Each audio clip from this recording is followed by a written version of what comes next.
Ja, hallo, wir befinden uns auf dem Zukunftsforum in Bonn am Sonntag und ich habe jetzt die Freude, mit Andreas Umland zu sprechen. Mein Name ist Christoph Müller, ich mache Videos für die Ukraine hier auf YouTube und wenn Sie den Kanal mögen, geben Sie ein Like und lassen Sie ein Abo da, aber jetzt zu unserem Interview.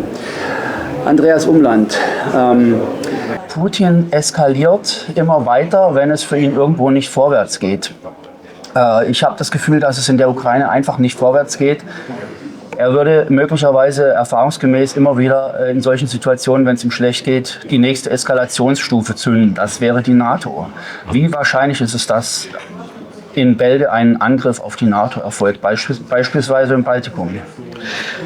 Ich denke, die Wahrscheinlichkeit ist nicht sehr hoch, aber sie ist da und sie hat sich erhöht in den letzten 2 Jahren, weil es eben sein könnte, dass Putin in eine Situation gerät, in der er demobilisieren müsste, wenn es zum Beispiel einen Waffenstillstand gäbe und weil er dann womöglich darüber nachdenken würde, was macht er denn mit den Soldaten und mit der militarisierten Gesellschaft und der militarisierten Wirtschaft.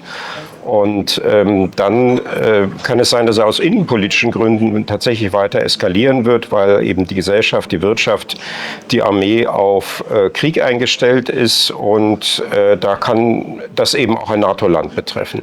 Ich denke, andere Länder sind in erster Linie in Gefahr. Das sind Länder wie Georgien und Moldau, aber es kann eben auch ein Land wie Estland etwa treffen.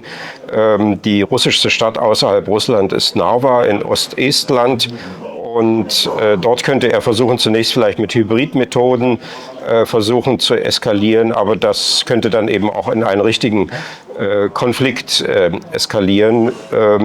Und ich denke allerdings, dass er das erst machen würde, wenn es in der Ukraine nicht mehr weitergeht und wenn in der Ukraine sozusagen diese Operation abgeschlossen ist, beziehungsweise auch in irgendeiner Form ein Siegfrieden für ihn erreicht worden ist.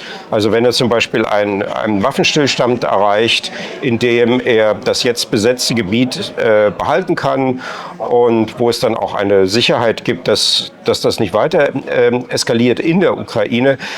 Ansonsten, also wenn es während des Krieges mit der Ukraine wäre, dann wäre das im Grunde im Interesse der Ukraine, weil es dann einen Zwei-Fronten-Krieg gäbe.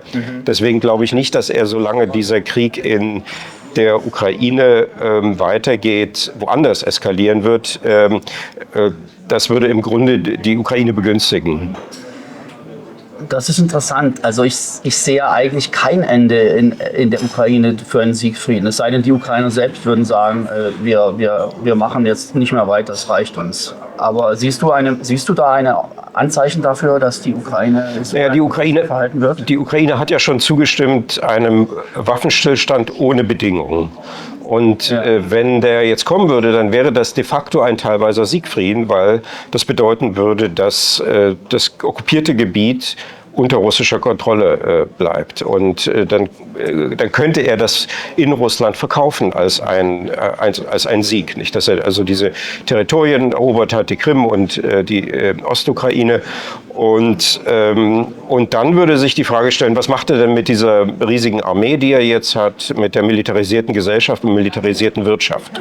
Und dann wird es, glaube ich, gefährlich, unter anderem für die NATO, für andere Länder auch, für Nicht-NATO-Länder auch, weil dann sich eben solche Ziele wie Narva oder die sogenannte Suwałki-Lücke bei Litauen anbieten würden für eine Eskalation. Also das spricht eigentlich wirklich deutlich dagegen, dass man jetzt mit aller Macht auf eine diplomatische sogenannte Lösung drängt, sondern es muss ein gerechter Frieden her für die Ukraine.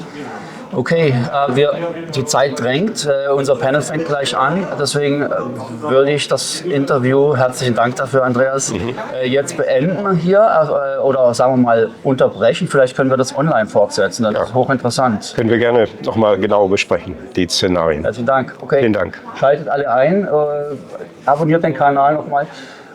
Bis bald.